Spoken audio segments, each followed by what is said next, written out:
And why is there such a gross economic tax disparity between what is paid from Karachi and the rest of Punjab and interior Sindh?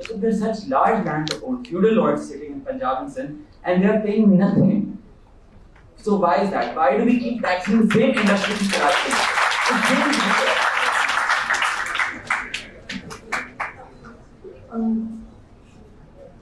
Sir, I'm Marinasa and my question is very simple. I mean this respectfully. Why are you here? Like, I get